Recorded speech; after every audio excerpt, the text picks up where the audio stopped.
after. Ganas de hacerme disfrutar, de mirarme tú no te cansas.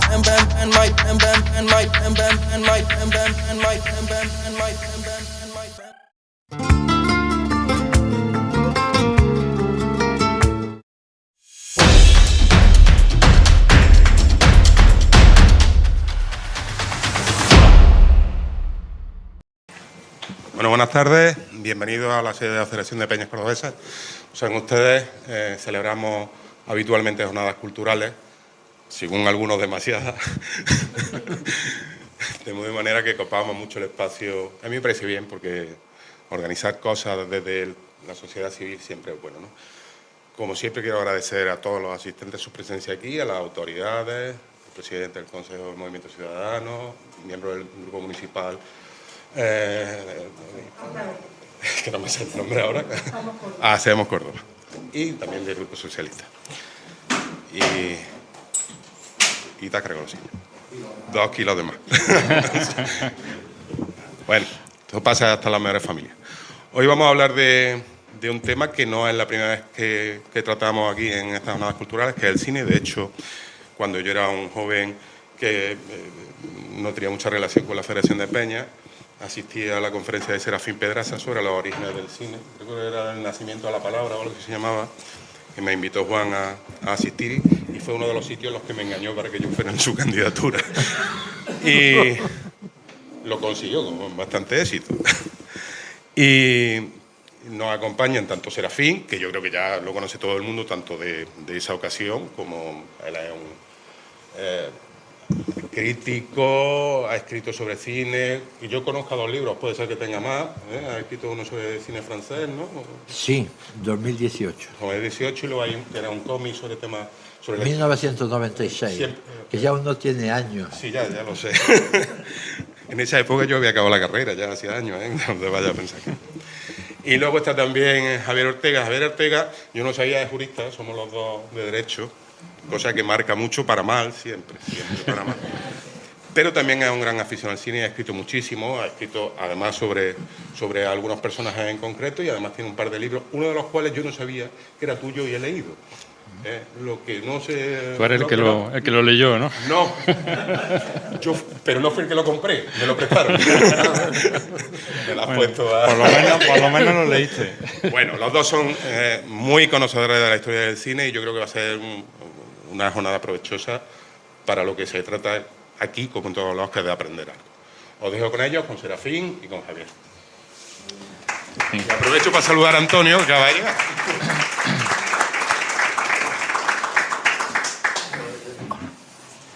Bueno, buenas tardes. En primer lugar, agradecer a la Federación de Peñas una vez más su confianza, dar la bienvenida a todos y todas. Es un placer volver a ver al señor Hurtado. Hace ya años que no nos veíamos, hace ya muchos años. Y, bueno, agradecer la presencia de mi amigo Javier, que bueno, no es que me acompañe, yo lo acompaño a él, que quede muy claro. Nada. El tema del que vamos a tratar hoy aquí en un pequeño debate es un tema que daría para muchas sesiones, muchas horas, el tema de cómo el cine ha reflejado el mundo de la enseñanza. Como declaración general se podría decir que si hiciéramos el listado de todas las películas dedicadas a la enseñanza, la escuela, el instituto, la universidad, tendríamos para hacer multitud de ciclos, porque todas las cinematografías del mundo entero han tratado el tema de la enseñanza a través de los 130 años que tiene ya la historia del cine. También decir, y esa sería la parte de la frustración, que a pesar de que podamos pensar que el cine tiene una gran influencia y en algunas cosas la tiene, todavía no conozco ninguna película sobre el mundo de la enseñanza que haya sido capaz de cambiar ninguna ley de enseñanza. Por desgracia, ya me gustaría que algún director hubiese sido capaz de hacer esa película que pudiera llevarnos a un cambio. A veces son necesarios los cambios, y llegar a un consenso en lo que sería una ley global de enseñanza donde todos estuviéramos conformes y de acuerdo. Pero bueno, el cine lo ha tratado como ha podido. Sí es verdad que hay una gran variedad en función de la cinematografía, y alguna ha sido mucho más activa que otra en el trato de la cuestión. Yo, no porque sea al 50% francés, bueno, quien me conoce sabe que una gran parte de mi vida se desarrolló en Francia. Yo siempre digo que soy un niño de la Quinta República Francesa. Entre los 2 y los 20 años mi vida transcurrió en Francia. Pero es verdad que la cinematografía francesa ha tratado el tema de la enseñanza de una manera muy particular. De hecho, he sacado la lista de algunas películas. Vamos a hablar de películas, fundamentalmente casos muy concretos, y bueno, que nadie se asuste por los 5 folios que tengo sobre la mesa. Es un simple resumen, habría muchas más, pero es verdad que destaca particularmente lo que ha hecho la cinematografía francesa en comparación con otras cinematografías que, bueno, lo han tratado, pero lo han tratado menos. En Francia se ha tratado mucho y además con muchísima profundidad, entrando a veces en problemáticas muy concretas en las cuales vamos a intentar entrar en esta charla que vamos a tener Javier y yo. Bueno, pues muchísimas gracias en primer lugar a Juan Serrano, a la Federación de Peñas Cordobesas por invitarme, a Rafael Asencio y por supuesto a mi querido maestro y amigo Serafín. Verdaderamente es un lujo estar aquí con él y con todos vosotros. Hablar de cine y educación, bueno, es un tema que da, como decía Serafín, para hablar durante muchísimas horas, porque el cine de alguna manera ha moldeado un poco nuestra cultura, nuestra sociedad, más allá del género propiamente dicho que se ha ocupado del aula escolar, del cine en el aula, ¿no? La realidad es que ha sido es una invención relativamente reciente. Como decía Serafín, son apenas 130 años, que en el curso de la humanidad es muy poco, pero ha tenido un influjo verdaderamente brutal, ¿no? Pensemos que ha sido de alguna manera el espejo que nos ha mostrado la sociedad, las sociedades de nuestro tiempo, también las sociedades de antaño, vistas desde hoy, vistas con algunos anacronismos, pero ciertamente ha hecho una labor, digamos, de espejo. Pero junto a ella, yo creo que es casi más interesante, si cabe, la función de maestro. El cine ha sido un maestro para todos nosotros, en mayor o menor medida. Maestro a veces equivocado, a veces duro, podemos decir, no siempre para bien. Yo, por ejemplo, es un tema que daría para un largo debate, no creo que debamos adentrarnos hoy en él, pero yo soy de la teoría de que la violencia, por ejemplo, en el cine ha tenido mucha influencia en la sociedad también. Todo aquello que se ve de una manera muy recurrente acaba trivializándose. Y probablemente el cine de los últimos 40 o 50 años, que tiene una dosis de violencia muy superiores a las del cine anterior, pues probablemente haya podido influir también en algunos fenómenos sociales donde la violencia pues ha tenido un peso muy grande. Pero como digo, ese es un debate que hoy no podemos abarcar, sería además muy intrincado. Lo cierto es que el cine, cuando ha sido maestro, ha sido a veces muy buen maestro. Ha conseguido infiltrar en el pensamiento, en el imaginario colectivo, ideas que son hoy patrimonio universal, patrimonio nuestro. Por ejemplo, la igualdad de la mujer es algo que se ha ido viendo en el cine. Si se analiza el cine de estas últimas décadas, cómo ha ido impulsando de alguna manera esa igualación con el hombre. O, por ejemplo, la dignidad humana es algo que está presente en películas.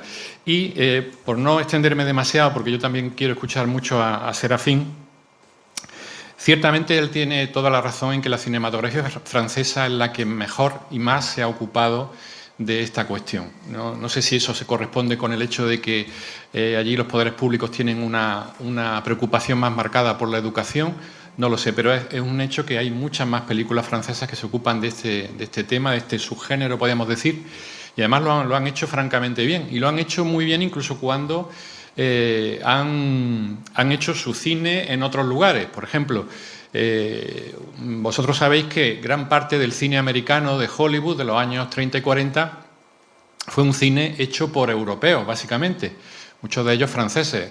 Los principales cineastas de la era dorada de Hollywood no son norteamericanos, son precisamente emigrantes, personas que huyeron del nazismo, básicamente, ya fuera de la propia Alemania, de la propia de Francia, y que recalaron en Los Ángeles, y a partir eran generalmente personas, muchas de ellas de un gran nivel, dramaturgos, fotógrafos, pintores, músicos, y que encontraron en el capital americano, nunca mejor dicho, porque lo que les podía ofrecer Estados Unidos era mucho dinero y en ese momento la libertad con respecto al nazismo, a la Alemania nazi.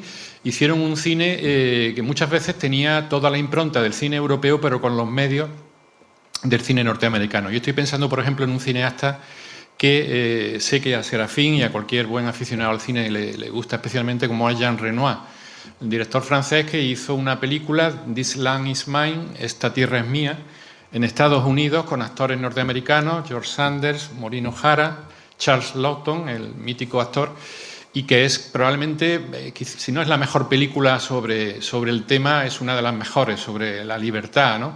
Y es una película que no hubiera podido hacer en la Alemania de su tiempo. Luego él regresó a Europa y siguió rodando muchos años, pero porque también acabó teniendo sus problemas con la industria americana. Pero lo cierto es que, como digo, el elenco de cineastas franceses que se han ocupado de esta cuestión, y diría que es algo que va casi en aumento. En los últimos años, si repasamos la cartelera y vemos un poco cuáles son los grandes éxitos de audiencia en los últimos años, no en Francia, hablo evidentemente de nuestro país, en España, pues nos encontramos con títulos como Intocable, por ejemplo, que es una película donde vemos a una persona de la alta sociedad que sufre de paraplegia y que entabla una amistad con un chico de color de los barrios más marginales de Francia, ¿no? Tienen una preocupación muy acusada por el tema de la educación y por usar el cine como un instrumento, como un vehículo para transmitir contenidos que son muy benéficos, digamos, para la sociedad. Y como digo, el público así lo ha visto y lo refleja en las recaudaciones y en la asistencia a las salas de cine. Y yo creo que lo fundamental, y termino ya esta primera intervención, lo fundamental que tiene el cine, que lo hace como un instrumento tan interesante para transmitir contenidos, digamos, educativos, no solo a los niños, a los jóvenes, sino también a los adultos, es la empatía, la capacidad de la empatía. Vemos una historia en la pantalla y vemos los deseos, los anhelos, las frustraciones de los personajes, de los protagonistas, y de algún modo sentimos con ellos, ¿no? Tenemos empatía por lo que les sucede. Y de esa manera nuestra percepción del mundo se abre. A lo mejor yo no he tenido un amigo que pueda ser como ese chaval el más joven de Intocable, pero veo la película y empatizo con su vida, con sus anhelos, con ese afán de superación. Tampoco he tenido un amigo de la altísima sociedad, aunque uno procura tener amigos en todos lados. Pero bueno, verdaderamente el cine tiene esa capacidad que nos permite adentrarnos en una historia y hacerla nuestra, y que nosotros pasemos a ser parte de la misma, ¿no? Y ahí está aquella película fantástica de Woody Allen, La rosa púrpura del Cairo, donde había ese trajín donde las personas de la sala entraban en la película y los de la película pasaban a la sala. Así que, bueno, simplemente por mi parte decir que es un lujo, y quiero escuchar al maestro, que es el que sabe de esto. Venga, tírale. Me lo ha dejado complicado. Vamos a ver, precisamente hablando de maestro, voy a retomar donde prácticamente lo ha dejado Javier, que es la figura del maestro. Cuando hablamos de enseñanza, pues está claro, estamos hablando de maestros, profesores, tal, es decir, del maestro en definitiva. Es un personaje principal, precisamente en la película que ha citado, Esta tierra es mía, de un Jean Renoir que se fue de Francia en el momento de la invasión de Francia por las tropas alemanas, hizo algunas películas en Estados Unidos, se adaptó bastante mal al sistema estadounidense. Nos encontramos en esa película con la figura de un maestro apocado, poco valiente en principio, tímido, pero que en el último momento es capaz de tener una valentía tremenda. Todos recordaremos esa secuencia al final donde empieza a citar los derechos del hombre y del ciudadano y los soldados alemanes entrando que se lo van a llevar. Esa película es del año 1943, Francia está invadida, y yo me voy a permitir, ya que hemos citado Esta tierra es mía, de citar otra película, esta francesa y mucho más reciente, que es Adiós muchachos, del francés Louis Malle, una película de 1987 que parte de un acontecimiento que vivió Louis Malle cuando estudiaba, cuando era pequeño. Recordemos que Louis Malle era hijo de una familia burguesa del norte de Francia, una familia de industriales. Voy a citar una anécdota sobre Louis Malle porque es muy ilustrativa. Él pertenece a lo que se llama la Nouvelle Vague, con Truffaut, Chabrol, Godard, y se hizo una encuesta en Francia donde se le preguntaba a estos directores que empezaron con muy poco dinero, ¿qué película haría usted con 100 millones de francos? Entonces, bueno, cada uno dio una respuesta y Louis Malle dijo, yo ya tengo 100 millones de francos. Así que él no tenía verdaderamente problemas para la producción. Bueno, pues en la película Adiós muchachos trata el tema de un colegio donde se refugia un niño judío en ese momento de la ocupación, que después, bueno, pues los que hayan visto la película, pues será llevado por los alemanes pues a un campo de concentración. De alguna manera, en este caso, la escuela, el centro escolar, aquel internado, sirve de telón de fondo para hablar también de otras cosas, que es ese momento terrible para Francia de la ocupación y de algo mucho más terrible todavía que va con lo primero, que es el colaboracionismo, herida de la cual yo creo Francia tardó muchos años en levantarse. Pero sobre la escuela propiamente dicha me van a permitir que cite dos películas muy distanciadas en el tiempo, una es de 1933 y otra de 2024, es decir, está ahora mismo proyectándose en algunos cines. La de 1933 es Cero en conducta, de Jean Vigo. Jean Vigo es un director que murió muy joven, 29 años, de tuberculosis. Hizo nada más 4 películas, no le dio tiempo de más. Las dos principales son Cero en conducta y La Talente, de la cual decía un crítico que ver La Talente era como ver nacer el cine. Hubiese sido, lo fue, uno de los grandes directores franceses, pero por desgracia no tuvimos ocasión de poder disfrutar de más obra por lo que he dicho, porque murió a los 29 años. En Cero en conducta plantea el tema de un internado, pero a Jean Vigo no le interesa tanto lo que es el tema educativo como lo que son las relaciones de poder. No olvidemos que Jean Vigo era anarquista convencido y militante, con lo cual para él el centro educativo, tal y como lo plantea, era un centro de represión y de adoctrinamiento, y hay una rebelión de 4 alumnos contra lo que es la institución, contra lo que es la fuente de poder. Ahí, bueno, pues Jean Vigo lo que quiere decir es que, bueno, de alguna manera lo más importante es la libertad por encima de las cortapisas y de las imposiciones. Fue una película tan radical en su momento que ni más ni menos el gobierno francés en el año 33 la prohibió directamente. La censura dijo no y se pudo ver mucho más tarde. Otra cosa sería la primera escuela, película de Eric Bernard, producida, bueno, estrenada en 2024 y que, bueno, pues ha llegado ya a España, que nos plantea un tema verdaderamente muy interesante. La película se sitúa en 1889 y el planteamiento es de algo que hoy, bueno, nadie se plantearía volver sobre eso, pero pensemos que la educación no ha sido siempre lo que es ahora, que es que la educación sea pública, universal y gratuita. Entonces nos cuenta la historia de una maestra que llega a un pueblo de Francia, de esa Francia profunda, rural, donde el primer problema con el que se encuentra es que los niños a los cuales se tiene que dirigir tienen que trabajar, y los padres plantean que cómo sus hijos van a ir a la escuela cuando tienen que estar trabajando en los campos.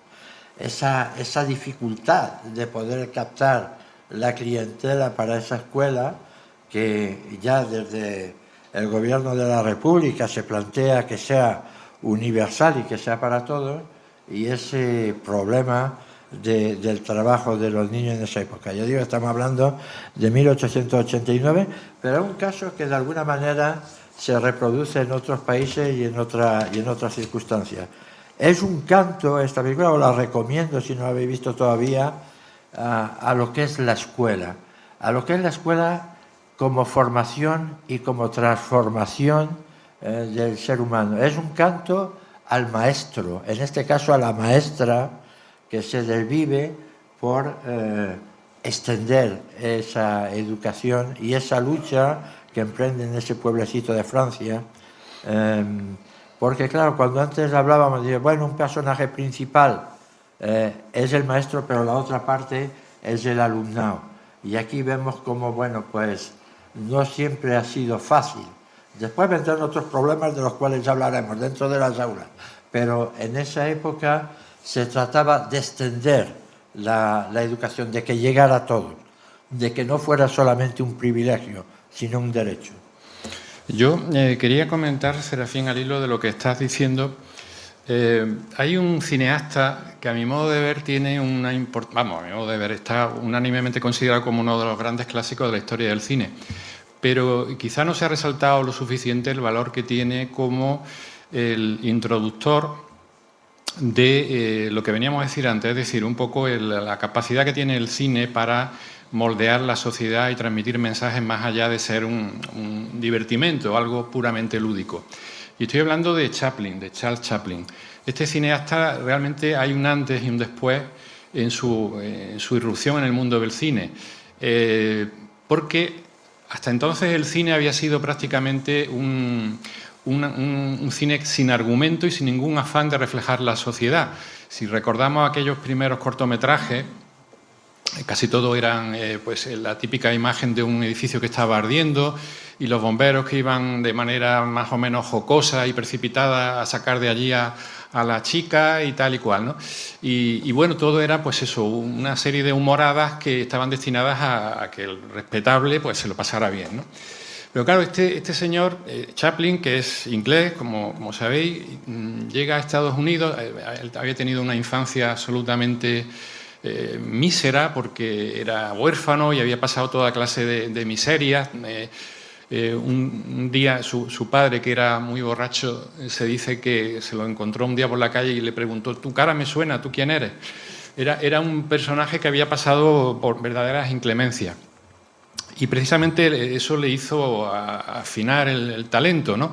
Llega a Estados Unidos y se encuentra, pues eso, a una serie de gente que allí en unas colinas de California están rodando películas una detrás de otra, pero todas son películas destinadas a eso, a hacer reír, sin más. Y él dice, bueno, esto está muy bien, esto va a hacer reír. Él empieza a rodar varias películas de esa manera, pero luego necesariamente todo ese mundo interior de la infancia que él ha tenido, tan absolutamente misérrima, va a salir a la luz. Y empieza a introducir lo que es la vida de la calle, la realidad, la empieza a introducir en el cine.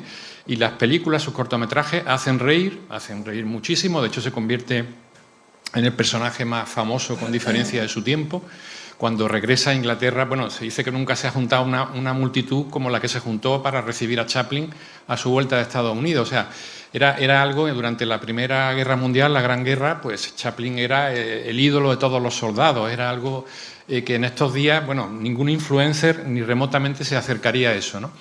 Y bueno, realmente él, si recordamos las películas que hace, El Chico, donde nos muestra pues niños que van por la calle que no van a la escuela, que están absolutamente dejados de la mano de Dios, y muestra situaciones realmente desagradables, por ejemplo, o ásperas, como en Charlotte Emigrante.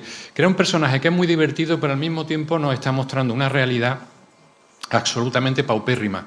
Y, digamos, le abre los ojos a muchos cineastas. A partir de ahí, pues, surgen otros muchos, Griffith, etcétera, y van moldeando un cine que ya tiene una vocación mucho más de, como decíamos antes, de espejo de la sociedad. No solamente el cine se ve como un invento de barraca de feria, que al principio, bueno, el cine, y tenemos ahí, podemos leer lo que decían muchos intelectuales españoles, por ejemplo, de principios del siglo XX, decían auténticas atrocidades del cine. Azorín, sin ir más lejos, es uno de los que escribió mucho al principio, luego se pasa absolutamente al bando de los cineastas.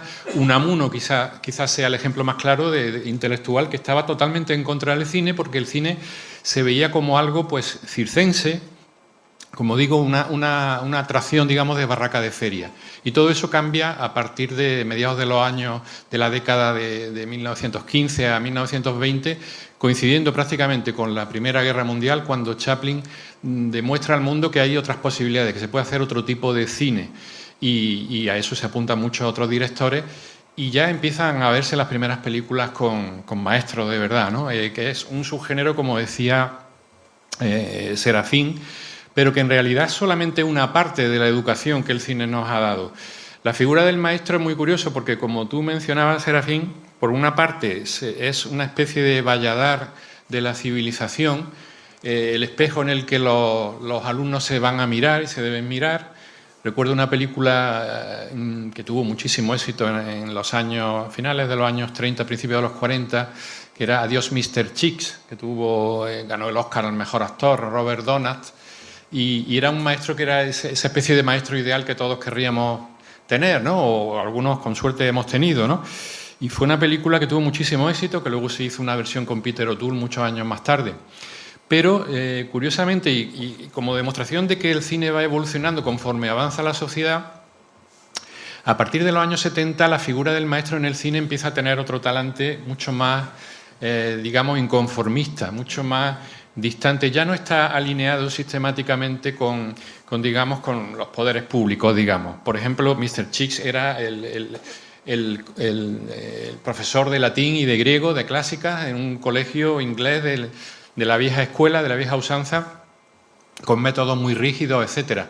Pero ya a partir de los años 70 y 80 empezamos a ver profesores en el cine que tienen un talante mucho más reivindicativo, y que de alguna manera se convierten para sus alumnos en un símbolo precisamente de resistencia ante las corrientes dominantes de la sociedad, ¿no? Y aparece otro tipo de maestro completamente distinto.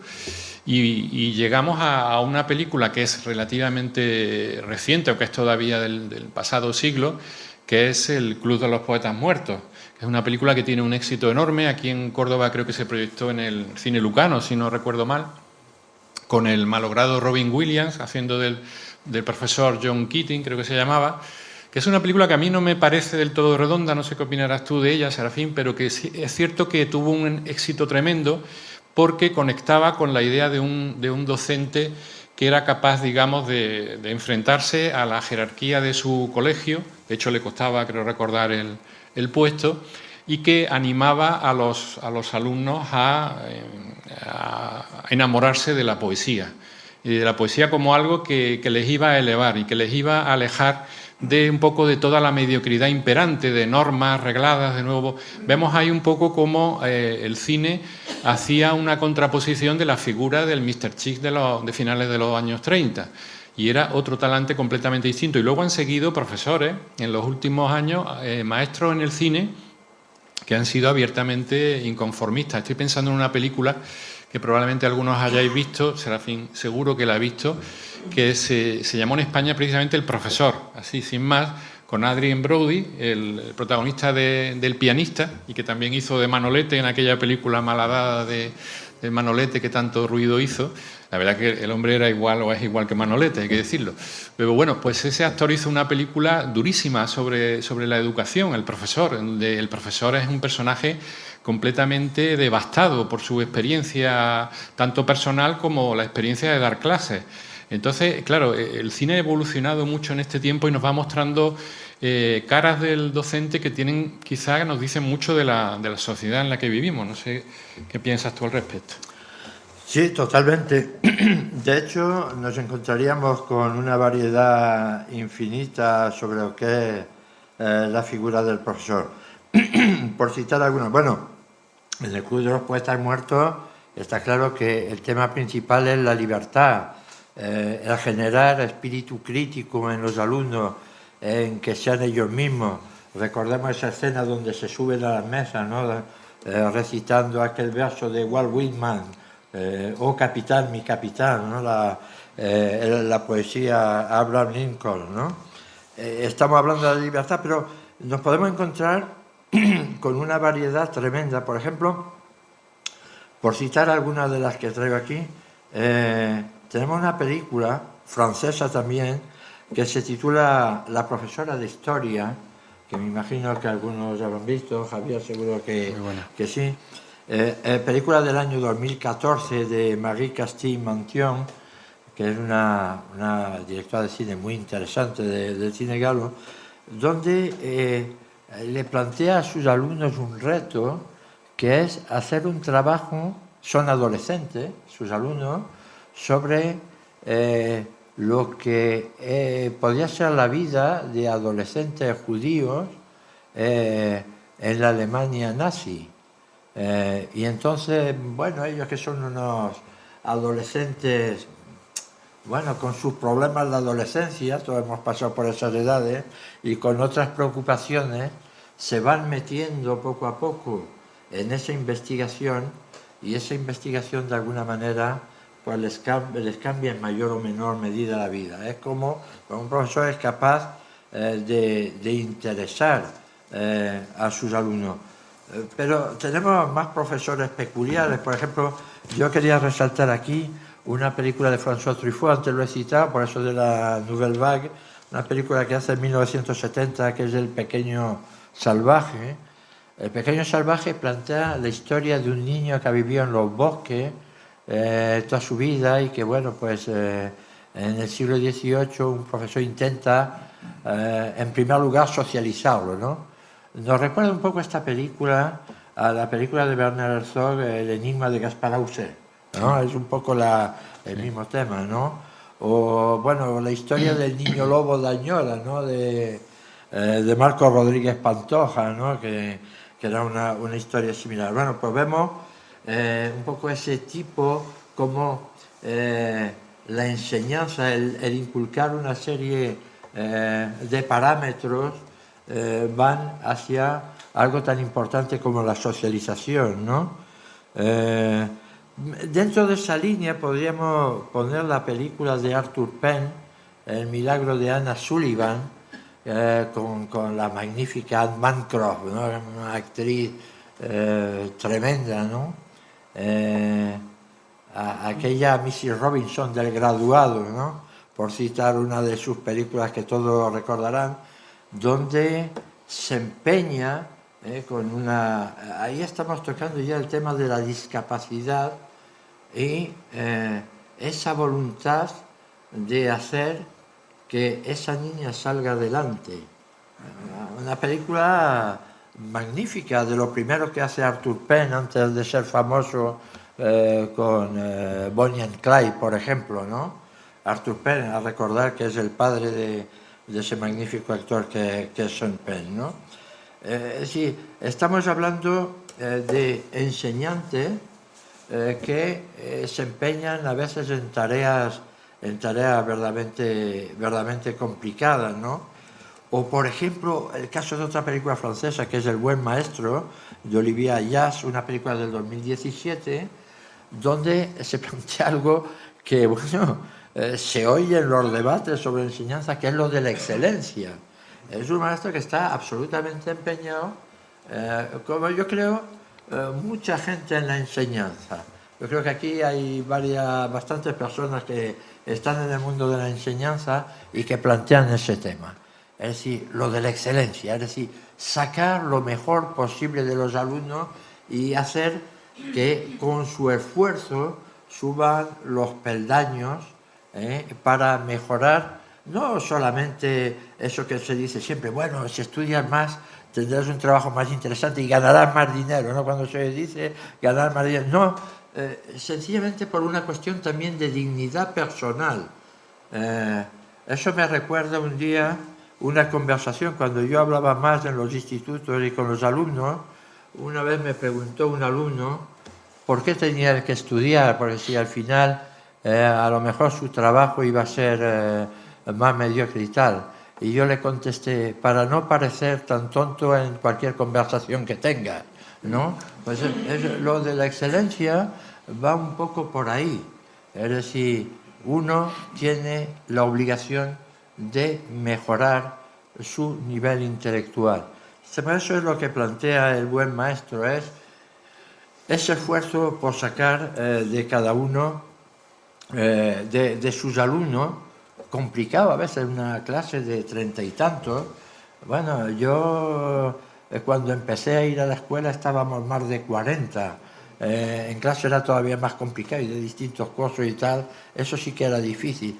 Pero bueno, por eso se van reduciendo los cupos y es bueno que se reduzca y probablemente habría que reducirlos todavía más para poder sacar siempre lo mejor de los alumnos, porque yo creo que de todo se puede sacar, se puede sacar algo. O por ejemplo, en una película, también voy a citar otra película francesa, estoy muy volcado con la cinematografía francesa, que es Los chicos del coro, que todo el mundo recuerda, ¿no? También esa consecución del éxito,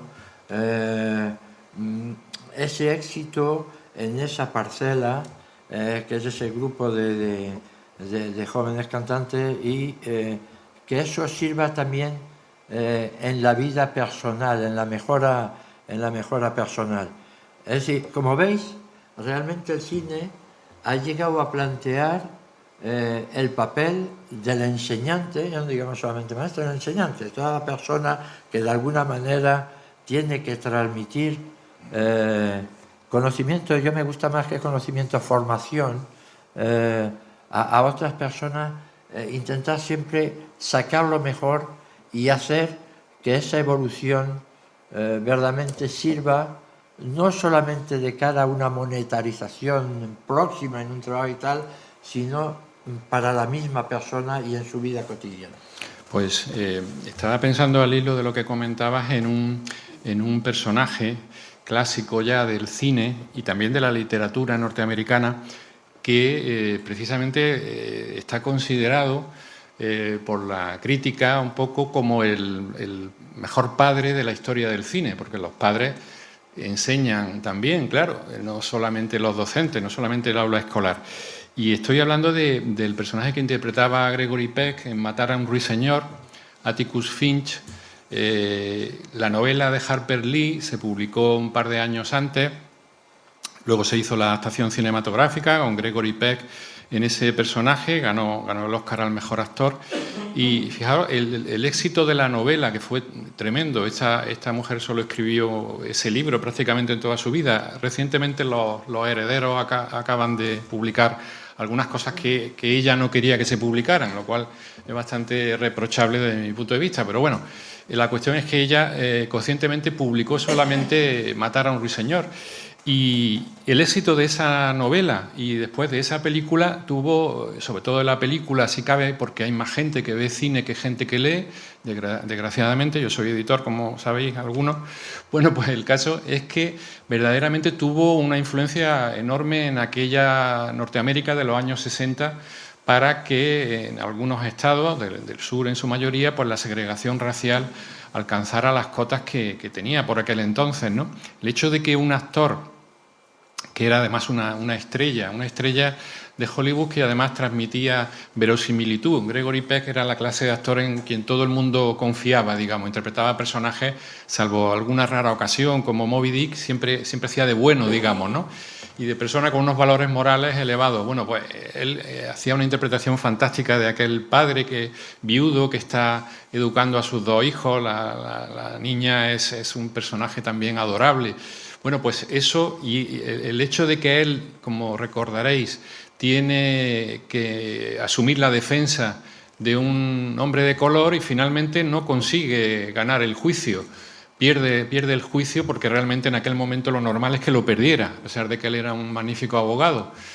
Pero gana la batalla. La verdad es que, aunque no sé si recordáis aquella escena fantástica en que han dejado la sala del tribunal completamente vacía y solamente están arriba las personas de color que las dejaban que estuvieran allí, y él se ha quedado solo, hundido en la miseria porque ha perdido y había puesto todo de su parte para ganar aquel juicio, y empiezan a aplaudirle en el momento que él está saliendo, ¿no? Bueno, pues ahí tenemos una demostración de cómo el cine puede realmente influir en la opinión pública, en el imaginario colectivo.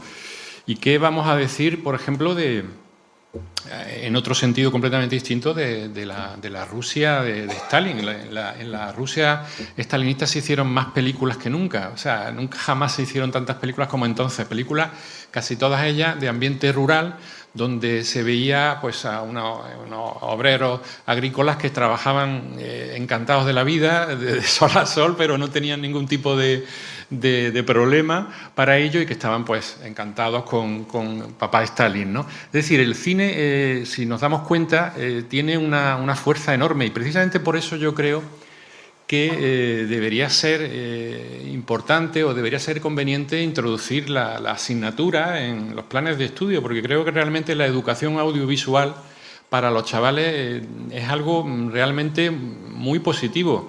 Máxime hoy día que el cine ya, digamos, se ha expandido por toda clase de medios, de plataformas, y realmente el tener una educación adecuada para saber distinguir entre lo real y lo irreal, lo bueno y lo malo, lo correcto y lo incorrecto, no digamos ahora con todo lo que se nos avecina con la inteligencia artificial.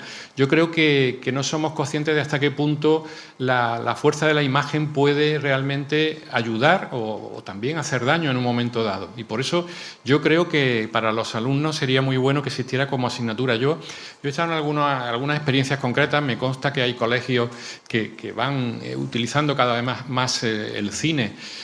Por ejemplo, recuerdo la última vez fue una proyección de Chaplin, de quien antes hablaba. Se proyectaba en un colegio de aquí de Córdoba, lo de menos cual. El caso es que se proyectaba tiempos modernos y se proyectaba al calor de que en historia estaban dando la revolución industrial. Claro, tú ves tiempos modernos de Chaplin, que es del año 41... Sí, 36, aquí está el maestro. Pues del año 36 se puede ver la película a día de hoy, es absolutamente vigente, o sea, no ha perdido ni un ápice de su fuerza. Las manifestaciones, todo lo que aparece en la película, la mecanización, que ahora a otro nivel obviamente la estamos viviendo con la inteligencia artificial, todo eso estaba ya en esa película. Bueno, pues a priori yo recuerdo que había algún profesor que me decía: Javier, yo no sé si ponerle esta película a los chavales. Tú ten en cuenta que ellos, esto es una película en blanco y negro y casi muda prácticamente. Bueno, Chaplin de hecho no habla en toda la película, solamente canta una canción al final y en un lenguaje inventado, como riéndose del lenguaje del cine, porque Chaplin era un defensor ferviente del cine mudo, ¿no? Y yo le decía: no, vamos a darle la oportunidad, que juzguen ellos. Bueno, los chavales se lo pasaron fantásticamente bien. Entendieron perfectamente lo que era la revolución industrial viendo lo que Chaplin había hecho, pero al mismo tiempo pasaron la hora y media de película carcajada detrás otra. No sé si recordáis la escena en que le da de comer una máquina a Chaplin, aquello se desmanda. Bueno, o sea, es realmente impresionante. Y bueno, me estoy enrollando mucho, maestro. No, yo te estoy escuchando. Perdón. Es curioso porque cuando Chaplin hace Tiempos Modernos, el cine sonoro llevaba ya 9 años prácticamente funcionando. 1927, Cantor de Jazz, que no es totalmente sonora, y esta pues son 9 años después. Pero es verdad que Chaplin estaba totalmente en contra, no era el único, ¿eh? había otros directores que estaban en contra del cine sonoro. Perdona, Serafín, y pensemos en El Gran Dictador, que la hace poco después, 41. la hace con Hitler en el poder. Le acarrea tremendos problemas con la industria del cine americana que no quería, porque recordemos que el dinero judío, el capital judío, hay que decirlo así porque es un hecho histórico, siempre ha sido muy fuerte en Estados Unidos, en Hollywood. Y sin embargo es una película que también se proyectó en ese colegio que os decía antes, precisamente para ilustrar sobre los totalitarismos, etcétera. O sea que, perdona, era un y no digamos de Monsieur Verdoux, que ya tuvo que irse de Estados Unidos directamente porque, claro, el caso de ese famoso Landru, el caso Landru durante la Primera Guerra Mundial, que buscaba a aquellas viudas ricas para, bueno, pues hacerlas pasar la mejor vida y quedarse con... No sé si sabéis que la última ejecución a guillotina pública que hubo en Francia fue la de Landru. A partir de ahí ya se hizo todo en los patios de la cárcel en privado, pero esa fue la última como espectáculo público después de la Primera Guerra Mundial. Sobre el tema de los maestros me van a permitir que insista un poco, porque, y cuando digo maestro hablo de enseñante, hablo de personas que pueden tener influencia sobre otras. Voy a recordar dos películas. Una es Descubriendo a Forrester, con Sean Connery. Si recuerdo, una película del año 2000, una película de Gus Van Sant, donde Sean Connery entabla relación con un jovencito de color que le gusta escribir, y donde, bueno, pues esa relación se centraba en torno a la literatura. Ya vamos descubriendo que Sean Connery ha sido escritor. De hecho, detrás del personaje de Sean Connery está J.D. Salinger, el gran escritor Salinger, el del Guardián entre el Centeno, ¿no? Este que tuvo un éxito y dijo: esto no es para mí, se retiró de la literatura, murió creo que con 96 años. Y bueno, pues la única novela que había publicado. Esa relación que se establece entre maestro y alumno, maestro que, bueno, pues ha sido un gran escritor, bueno, y que al final deja el manuscrito de otra nueva novela, y ese joven que quiere entrar en el mundo de la literatura, y plantea esa relación entre el que está ya de vuelta, que es normal porque el que enseña ya ha tenido un recorrido vital, y el que de alguna manera empieza a vivir y le quedan todavía muchas cosas por aprender. Pero hay un tema que a mí me interesa particularmente. No pensemos que las relaciones alumnos-profesores son una balsa de aceite, que no lo han sido nunca. Y en esto voy a destacar una película porque a mí me impresionó particularmente, que es En la casa, una película del francés François Ozon del año 2012, donde se basa en un texto de un dramaturgo español que a mí me parece uno de los genios que tenemos en este país, que es Juan Mayorga, por cierto, Premio Nacional de Teatro. En la casa, como el actor Fabrice Lucchini, que es uno de los grandes actores del cine francés, se establece una relación muy peculiar, porque el profesor manda una redacción y se queda sorprendido por el texto que le manda uno de sus alumnos. Le llama poderosamente la atención.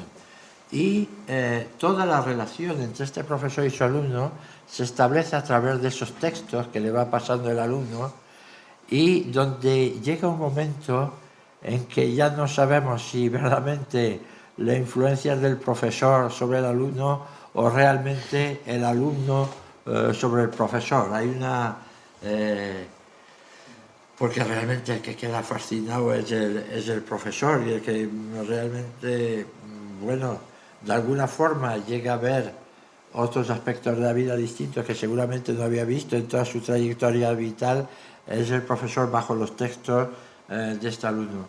De alguna manera, esa película es muy interesante, pero también un poco desasosegante en ese sentido, ¿no? Porque se establece una relación que a lo mejor no es la normal, ¿no? Siempre se ve, bueno, profesor enseñante que transmite, que forma, que informa, tal, al alumno. Aquí, de alguna forma, se invierten un poco los papeles. Y después, bueno, otro tipo de enseñanza es lo que vemos, bueno, una película que yo creo que todos los que estáis aquí la habéis visto, del año 1997, que es de Gus Van Sant, que es El indomable Will Hunting. El indomable Will Hunting plantea el tema de un muchacho que está en un centro de enseñanza y que resuelve un problema complejo de matemática en una pizarra, que está dedicado a la limpieza, ¿no? Quiero recordar, y que tiene una mente absolutamente privilegiada. Y bueno, el profesor pues, se da cuenta de que, bueno, se ha resuelto el problema matemático y tal. Bueno, pues no es un problema banal el que plantea esa película, es realmente eso de las capacidades que se van perdiendo en el camino, porque, claro, por eso hay que plantear siempre eso de la escuela universal, gratuita y asequible para todos, porque si no, seguramente en el camino se perderá mucho potencial de personas tremendamente inteligentes, tremendamente capaces, pero que si no pasan por esa posibilidad de enseñanza, pues no llegarán. Y también, y le voy a dejar así ya puesta la alfombra a mi amigo Javier, hay un tema que me gustaría plantear, que es algo que yo creo preocupa mucho en el cine actual cuando se hacen películas sobre escuelas, institutos y tal, que es el tema de los barrios marginales, de la adolescencia más revuelta que nunca gitana. Y vuelvo a otra película francesa, La clase, de Laurent Canté, donde, claro, ahí nos encontramos una clase, un profesor, alumnos con familias disfuncionales, barrios complicados. Eso, por ejemplo, el cine francés lo está reflejando muchísimo últimamente en su cine, porque es seguramente la gran preocupación, ¿no? Es decir, cómo aquí una parte de la juventud está un poco perdida y a lo mejor muchos no llegan a encontrarse a sí mismos.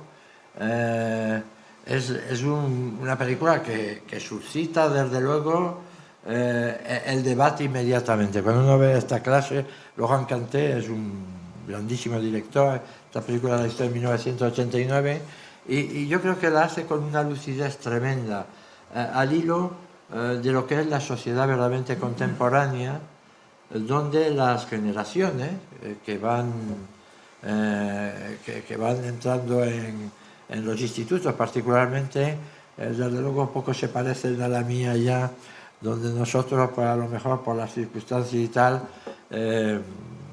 no nos planteábamos esos problemas, o no sé, había un sistema de disciplina que nos tenía un poco más atados, ¿no? No lo sé. O también, ya digo, lo que es ciertas mezclas sociales que han hecho que la escuela, el instituto, en barrios concretos se haya convertido en algo complejo. Pero es algo que, por ejemplo, ya había tratado el cine americano en algunas películas. Y ahora ya le dejo a mi amigo Javier, que de eso sabe mucho. No, la verdad es que el cine americano sí se había ocupado. Lo que pasa es que generalmente con resultados menos interesantes, al menos a mi modo de ver, ¿no? Estoy recordando ahora una película con Michelle Pfeiffer, Mentes peligrosas, que es una película que va por esos vericuetos, pero yo creo que no tiene la veracidad o la profundidad que tiene el cine francés. Hablaba, por ejemplo, de Rebelión en las aulas. Rebelión en la aula, sí. Rebelión en la aula probablemente es la película por antonomasia de ese subgénero, digamos. Yo recuerdo Rebelión en la aula, la película de Sidney Poitier, que interpreta a un maestro que llega, pues eso, a una zona deprimida, un barrio muy marginal, y consigue ganarse el afecto y la adhesión de sus alumnos, que al principio lo reciben pues de uñas, como podéis imaginar. Pero esa situación, que se ha repetido luego en muchas otras películas, Ahí yo creo que encontraba su mejor versión. Estaba el director James Clavell, era novelista, el famoso novelista, y era un gran tipo. Y luego el cine americano se queda ahí un poco a medias, no abunda demasiado en esa temática, o al menos con profundidad. Y tenemos que irnos a cineastas europeos, necesariamente, que tú conoces muy bien. Semilla de maldad también.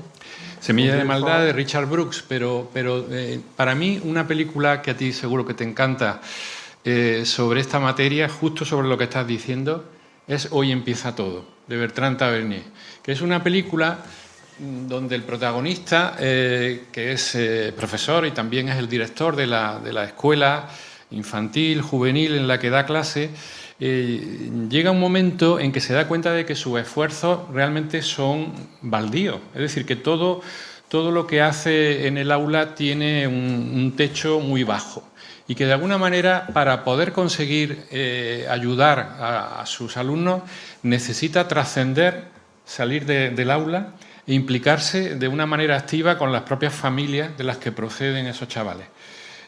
Llega a la conclusión de que es la única manera de poder llegar a resultados, digamos, tangibles, lo cual es pues muy significativo y muy descorazonador, por otra parte, pero probablemente muy cierto al mismo tiempo. Da una medida de un debate real que está ahí, ¿no?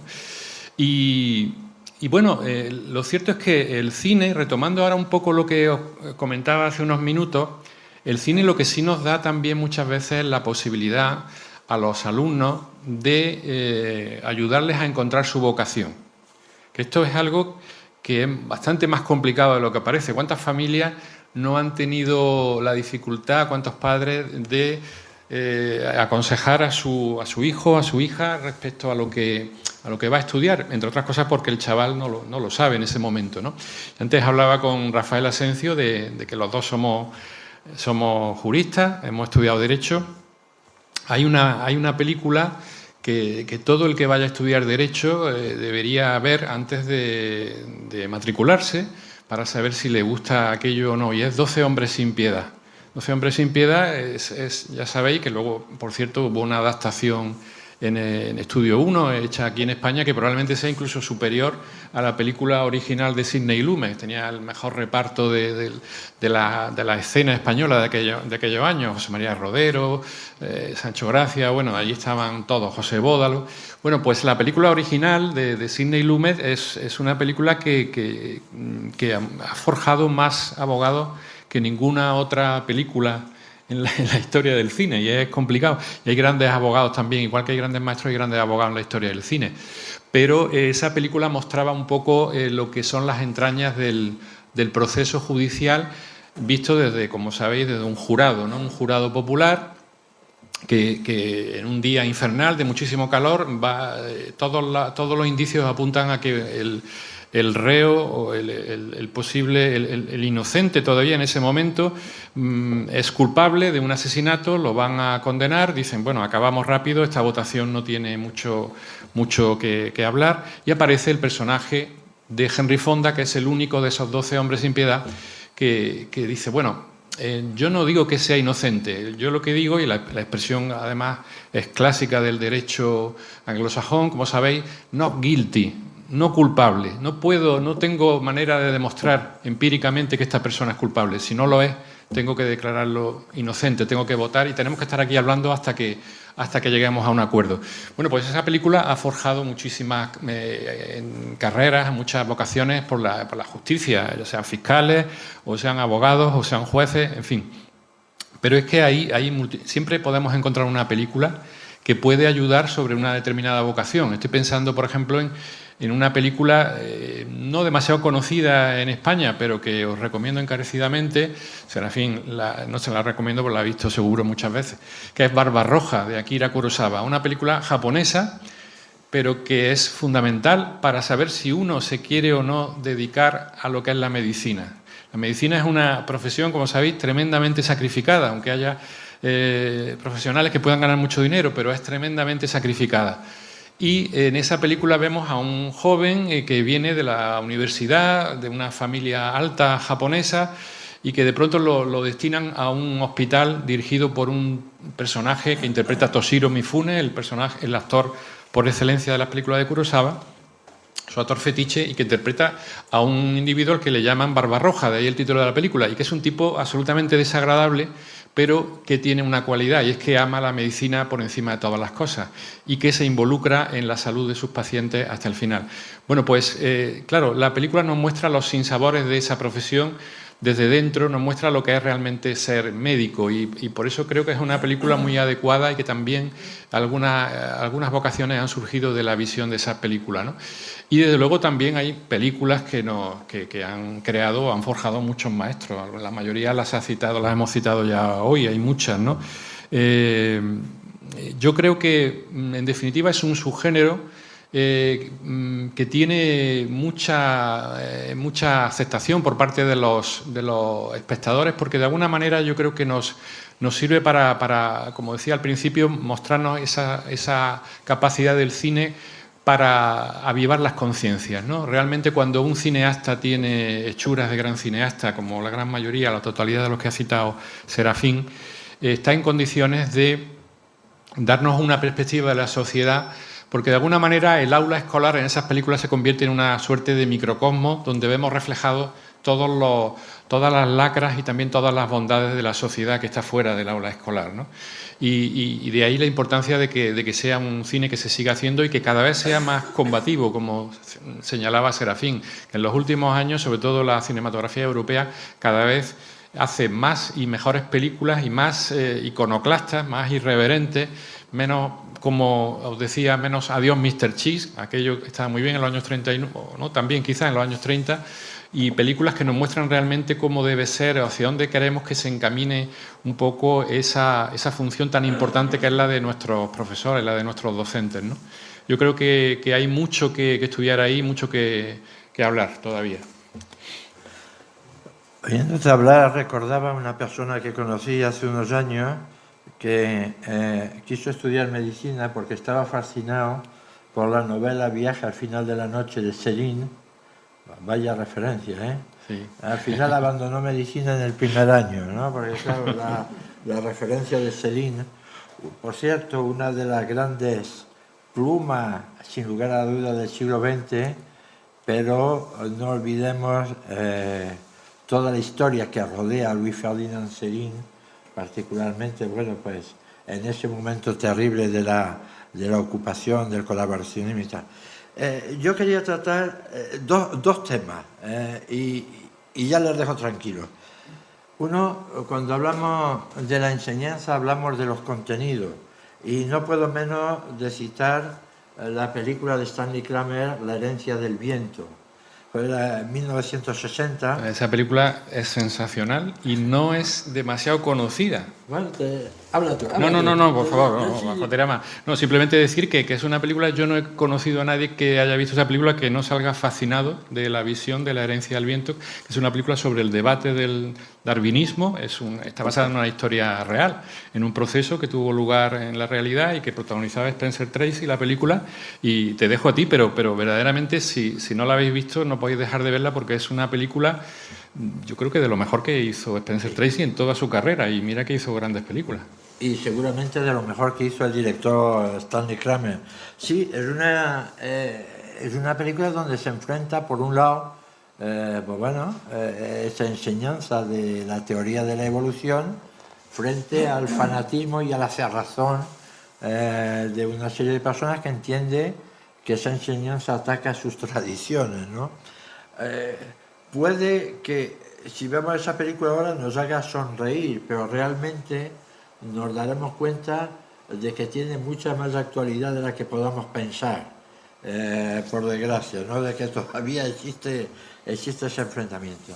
Bueno, yo no me puedo ir de aquí sin citar dos películas, porque de alguna forma nos tocan de cerca a este país y porque están centradas en una época que yo no conocí, pero que para mí es muy querida.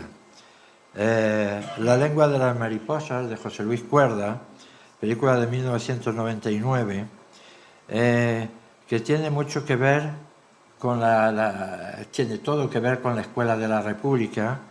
Y, por cierto, voy a permitirme recordar un libro que tiene que ver con la provincia de Córdoba, particularmente con Montalbán, que es las escuelas al aire libre de Eloy Vaquero, que yo tuve la suerte, el honor, el placer de reeditar en mi época de diputado provincial. Fue una de las cosas, bueno, me encantó reeditar. Tengo un ejemplar en mi biblioteca que, bueno, guardo ahí en un sitio predilecto, porque uno lee las escuelas al aire libre y no ha perdido ni un ápice de vigencia. Entonces, pues, la lengua de las mariposas es eso, es la ilustración de esta escuela al aire libre, ¿no? Ese momento donde Fernando Fernán Gómez dice eso de que, bueno, si conseguimos que una sola generación pueda educarse en paz y tal, habremos logrado cambiar y tal. Quisiera ser optimista y pensar que bueno, que eso va a ocurrir y va a ocurrir cada vez más, veremos a ver. Pero es verdad que la película de Cuerda se sitúa en un momento donde hay grandes esperanzas que después, bueno, pues terminaron aniquiladas por lo que todos sabemos. Y la otra película es mucho más reciente, no es tan buena como La lengua de las mariposas, es del año 23, de Patricia Ford, El maestro que prometió el mar, y que tiene también mucho que ver con esa escuela de la República. Lo digo porque no hay que olvidar que en el tema de la enseñanza la Segunda República plantea cosas importantes. Por ejemplo, pues la construcción de 30.000 centros nuevos aproximadamente, los cuales creo que se llegaron a construir 16.000, y eso que no hubo mucho tiempo. Subir el sueldo de los maestros, que hasta entonces se hablaba de pasar más hambre que un maestro, cosa terrible, ¿no? Pero se sube el sueldo de los maestros. Ya no hablemos en el tema de la difusión cultural, de las misiones pedagógicas. Eso nos daría para estar toda la noche aquí hablando de ese proyecto magnífico de la República. Pero hay más películas sobre el tema, pero no me queréis sin citar ese tema. Lo ultimísimo, porque claro, hemos hablado mucho de cine francés, es verdad que yo oriento un poco por ahí, ha sido una querencia un poco personal, pero por ejemplo nos encontramos con cosas muy interesantes en otra cinematografía. Yo, para terminar mi intervención, he traído una porque me resultó muy interesante. Es una película de Zhang Yimou, que es el gran director, uno de los grandes directores chinos. Aparte de haber sido el que se encargó de hacer el espectáculo aquel de los Juegos Olímpicos y tal, Zhang Yimou, que siempre ha tenido una relación muy peculiar con el poder, tal, no siempre ha sido buena y tal, pero él es un inmenso director. Y hay una de sus películas, una película sencillita, no es la gran máquina que es alguna de sus películas, que se titula Ni uno menos. Es la historia de una niña, tiene 13 años, encargada de una serie de niños en un pueblo, allí perdido en las montañas, se le pierde un niño tal que tiene que... Entonces un poco eso de las dificultades en medios hostiles y tal, donde a pesar de que eso ocurra a muchos miles de kilómetros, podemos volver a encontrar y nos deben de sonar cosas también cercanas, ¿no? Que es esa dificultad a veces de hacer que, bueno, pues este mundo de la enseñanza, de la formación, de la escuela, se pueda desarrollar con todas las garantías, con todos los medios y tal y como todos quisiéramos. Yo, aparte de lo que diga ahora Javier, ofrecer que si alguien tiene alguna pregunta que hacer, pues por supuesto estamos dispuestos, ¿verdad? Sí, que sea lo que Dios quiera. Allí. Yo soy de una época, que somos muchos de los que estamos aquí, donde nuestra educación ha sido parte del cine. Nosotros hemos sido bachilleres con los que eran los cineclub. Hemos estado en la universidad con los cineclub. Y curiosamente la parte más entretenida del cine, aparte que el cine sueño, era el postcine, lo que es el ser capaz en estos cineclubs, que eran cines de autor, películas de autor, el contrastar qué conclusiones, qué interpretaciones, incluso qué cuestiones valían la pena de la película que habíamos visto. Incluso nos salíamos de la película, si a la media hora no te había enganchado la película, te salías de la película porque era avidez por conocer y evidentemente lo que quería es que te atrapase, que la película te consiguiese atrapar para luego desarrollar lo que es una reflexión, y lo hacíamos de forma colectiva, era muy interesante. Pero esa época justamente era un cine muy singular que no habéis puesto de manifiesto ninguno de vosotros, y quería yo no quedarme con esa espinita, y era el cine italiano.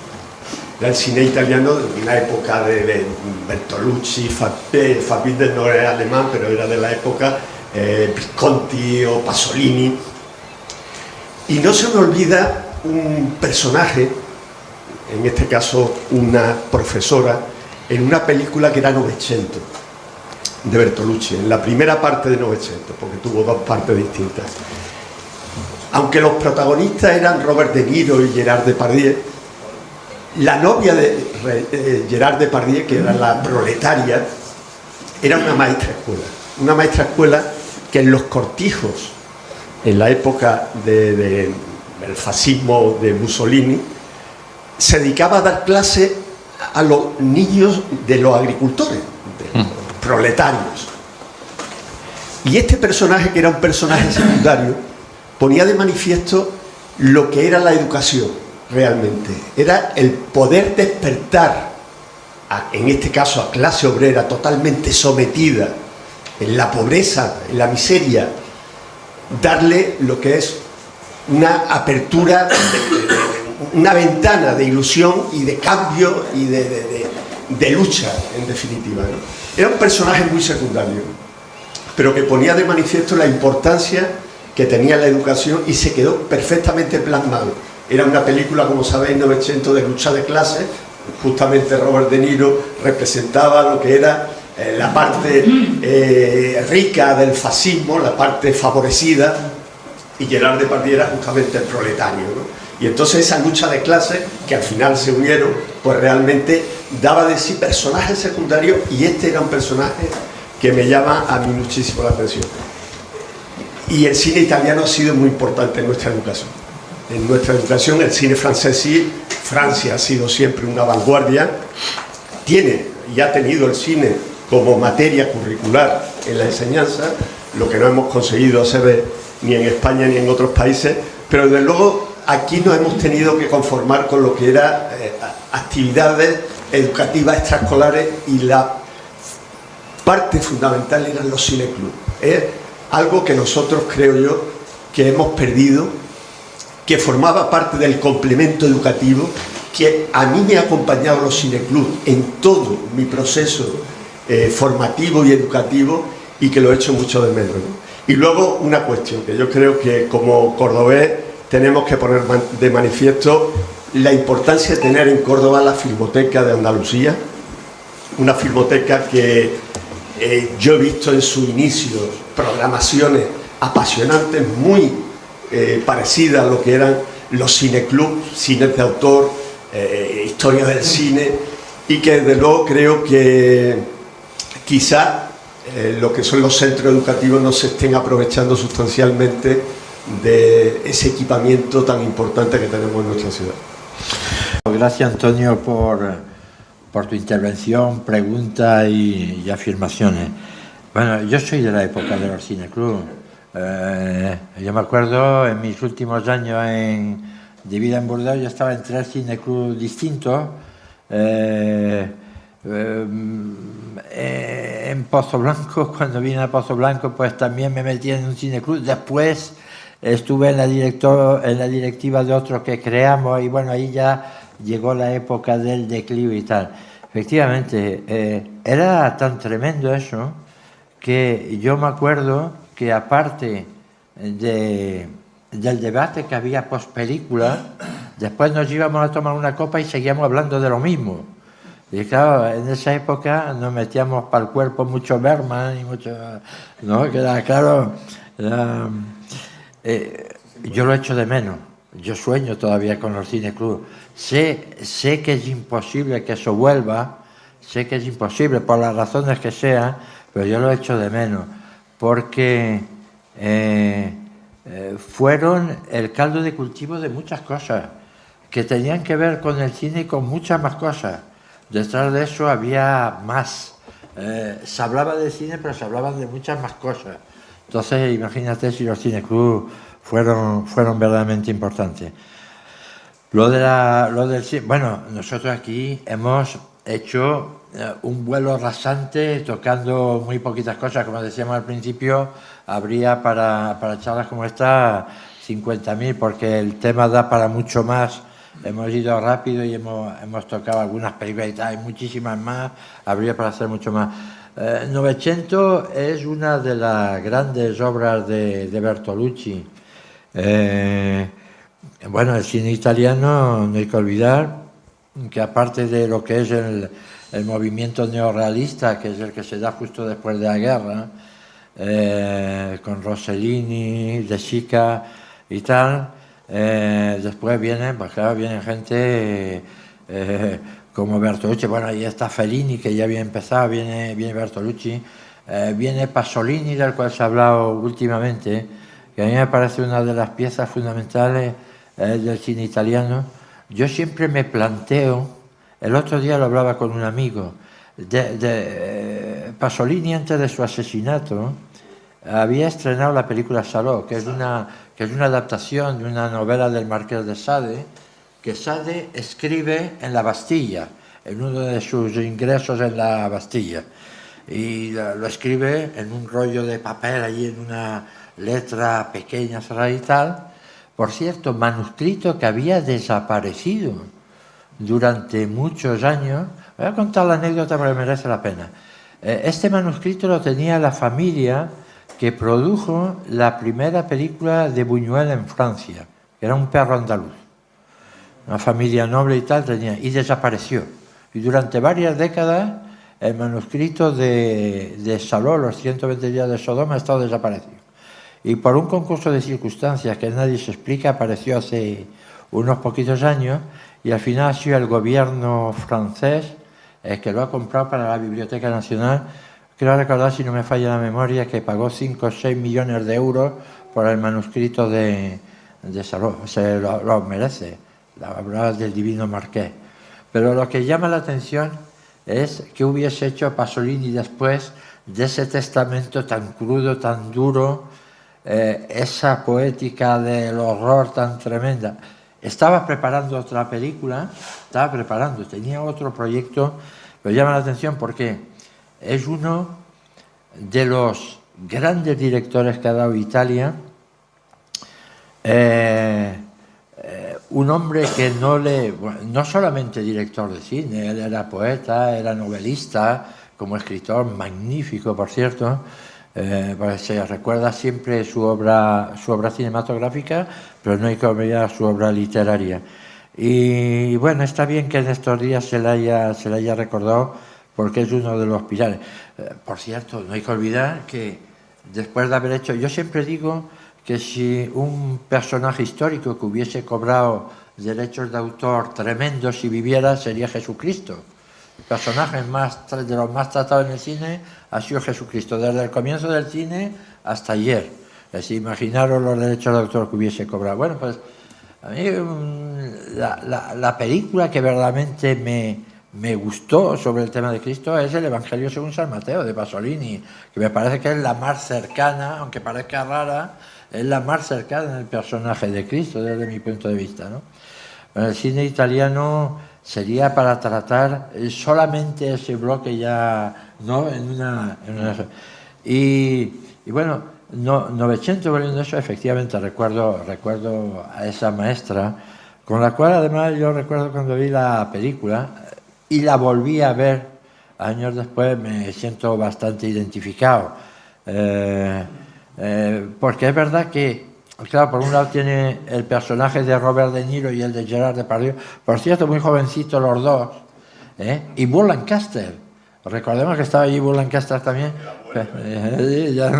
pero destaca precisamente porque es ese tipo de maestra con el cual seguramente uno sueña, es decir, de que hubiese sido la maestra de uno, ¿no? Esa persona que tiene muy claro para qué sirve precisamente la enseñanza.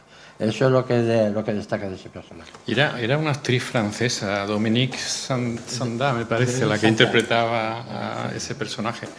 No, yo no quiero extenderme más porque no quiero abusar de vuestra paciencia. Simplemente, por si es mi última intervención, reiterar mi agradecimiento a la Federación de Peñas. Para mí es un verdadero lujo estar aquí con vosotros y yo me atrevería a pedir un aplauso para esta luminaria de la cultura cordobesa que es Serafín Pedraza, que lo vale.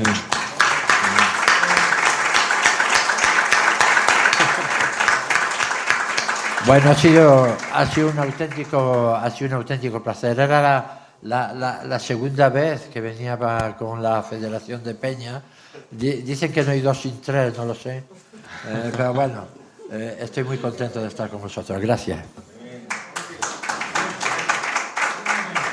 Yo me voy a atrever a dar dos sugerencias. Hemos hablado mucho de cine francés, yo voy a ahondar en esto, que es la película Especiales, que es de 2019, no recuerdo la directora, disculpadme, pero que sí que sitúa muy bien, bueno, en este caso como la administración, en este caso la francesa, que yo creo que es generalizado, como la administración al final deja el peso de la educación, en este caso personas con trastorno de atención y síndrome autista, al tercer sector.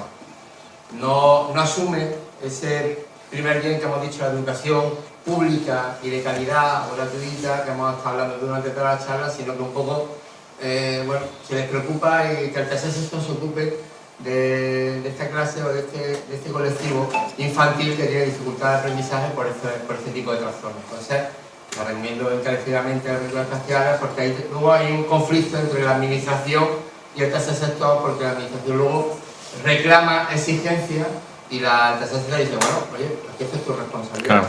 Hazlo tú y no tengo yo que estar aquí salvándote un poco el culo, ¿no? Y luego hay otra película también muy interesante que también quiero saber si la habéis podido ver, que se llama La Acusación, que es en este caso de la plataforma digital, creo que está en Netflix, de este año, sí. Francesa también. La acusación, yo la he visto, es muy reciente esa película. Sí, es muy reciente, pero que es un tema muy candente, que es como a través de un bulo, ¿no? Y las redes sociales, en este caso se desarrolla en un instituto, de una posible acusación de un profesor a una alumna, ¿no? De una acusación sexual, pues bueno, como el tema del bulo, el tema de la información, de las redes sociales, cómo circula, que es una cosa muy actual y lo relata muy bien dentro del centro educativo, ¿no? Y ahí le doy la pregunta, ¿qué os parece la inclusión, evidentemente, en la realidad de las plataformas digitales? ¿Eso ha ayudado a democratizar también un poco la diversidad de la temática de los cines o de la cinematografía, del séptimo arte, ¿no? La irrupción de las plataformas digitales, con la pena también del cine, ¿no? Del cine, digo, de las salas de cine de toda la vida, que también hemos tenido toda la cultura de haber podido ir a la Isabel la Católica, o al Alcázar, o al Santa Rosa, como creo que allí Malcolm X. Digo que era un cine magnífico y que eso puede lamentablemente se ha perdido también. Vuestra opinión, y lo último, los niños del pueblo, que también habéis hablado, un apunte. Hay una cuestión que a mí también me resaltó en esa película, y es que también se dibuja muy bien el ascensor social, ¿no? Como los niños estaban en aquel orfanato perdido, como educando, sacando la excelencia, ¿no? El atractivo de los niños, como esos dos niños en este caso, el que se llevó el maestro y el que la madre retire se va a un conservatorio en Clermont, pues salen y son directores de música y luego hablan de la película, ¿no? Como a través de la educación, la posibilidad de ese ascensor social a las capas evidentemente más vulnerables, la importancia de la educación para evidentemente salir de esa pobreza que muchas veces es. Yo me crié en las salas de cine, con lo cual evidentemente tengo en mi casa muchos DVD, tengo 2 plataformas y tal, pero sigo soñando con las salas de cine. Yo sería aquel niño de la película de Truffaut, La Noche Americana, que pasaba por encima de la reja del cine para robar la cartelera, los fotogramas, ¿no? No sé si recordáis esa escena de la noche americana. Yo sería como ese niño de los cines de esos donde uno se metía, se sentaba con otro, se apagaba la luz y se veía la película. Las plataformas, pues, ¿qué es lo que ha pasado? Pues ha pasado, entre otras cosas, ya existían antes de la pandemia, pero que llegó una pandemia y durante esa pandemia vimos más cine que nunca, pero en casa. Se fueron cerrando salas de cine, que ya se habían cerrado antes, se fueron cerrando salas de cine y las plataformas se han desarrollado de una manera tremenda, ¿no? Y ahora mismo dominan absolutamente todo. Yo sigo aconsejando que se vea cine en la gran pantalla, pero es verdad que cada vez es más complicado, ¿no? Hay cines que tienen cada vez más dificultades para cuadrar las cuentas. ¿Hasta dónde llegará esto? No lo sé, pero sería una pena, cuando yo lo pienso, sobre todo teniendo ya nietos, lo pienso, diría, sería una pena que mis nietos no pudieran seguir viendo cine en las salas de cine, que es donde se tiene que ver cine. Pero eso ya... No hay que olvidar que el cine, en sus... vamos a ver, estamos en el año 25, el 28 de diciembre, exactamente se cumplen 130 años de la primera proyección pública de cine de los hermanos Lumière. 130 años. Durante esos 130 años ha habido muchas transformaciones y muchas pérdidas por el camino. No olvidemos, por ejemplo, que en los años 50 la presión de la televisión hace perder muchos espectadores al cine. Es cuando se intenta, bueno, cuando llega el Cinemascope, películas de alto presupuesto, de corte histórico y tal, eso. Ha habido muchas cosas, han ocurrido muchas cosas en esos 130 años. Pero bueno, el cine se ha ido manteniendo, digamos, mejor o peor en algunas épocas hasta ahora. Ahora sí es verdad que se está viviendo un cambio que ya empezó de alguna forma con los videoclubs. Desde el momento que pudimos ir a alquilar películas, llevarlas a casa y verlas el fin de semana tranquilamente en nuestra casa en lugar de ir al cine. Eso se ha incrementado y al final ha sido por eso las plataformas, que son cada vez más potentes, que nos ofrecen todo, más de lo que podemos ver, y que bueno, pues allí con nuestro pijama y nuestro tal, pues estamos en casa. Hay que hacer un esfuerzo ir a los cines, a las salas. Yo muy rápidamente, las plataformas en general, bueno, a ver, tenemos más suerte que nunca, que ninguna otra generación en la historia, en el fondo, porque es como si tuviéramos la biblioteca de Alejandría, en este caso en cine, al alcance de la mano. Tú te metes en Filming, podemos dar nombres, y realmente lo tienes todo ahí. Y encima tampoco es demasiado caro la cuota, creo recordar. Entonces, en ese sentido, yo creo que ha sido bueno. Pero el cine hay que verlo en el cine, esa es la realidad. El cine que se ha rodado para exhibirse en una pantalla grande, podemos verlo en televisión, evidentemente, y más en los televisores de ahora, que son mucho más grandes que los de antaño, pero no deja de ser un sucedáneo. Y por hablar de... porque además el lenguaje es distinto, el lenguaje de la televisión es otro, los planos son cortos, son medios, el cine utiliza el gran angular, es decir, son otros recursos completamente distintos. Parece lo mismo, pero no es lo mismo. Y como comentaba Antonio con muy buen criterio, en Córdoba tenemos por un lado la suerte de tener la Filmoteca de Andalucía, que eso, bueno, eso es algo de lo que yo creo que todavía no somos suficientemente conscientes del valor que tiene. Al mismo tiempo, tengo que decir, y casi como anécdota para terminar, que en el centro de Córdoba no hay una sola sala de cine, ninguna. No hay ninguna. Y yo, como anécdota muy personal, deciros que cada vez que paso por delante del Cine Alcázar con mi mujer, que paso con relativa frecuencia, siempre le digo lo mismo. Le digo, algún día me tocará la lotería y abriré este cine otra vez. Bueno, el cine de verano es algo que nos envidian de todas partes, ¿cierto? Es un momento adecuado, ¿no?, para decir que yo cerré el Lucano, es cierto, yo cerré el Lucano, el Góngora y el Alcázar, que llevaba la gerencia de la empresa Sánchez Arrabal. Es una pena, yo lo cerré. Es cierto lo que estoy diciendo, es cierto y no es coña marinera, pero me tocó a mí. Yo echo de menos de esos cines todo, no solamente la sala, hasta el personal, por ejemplo.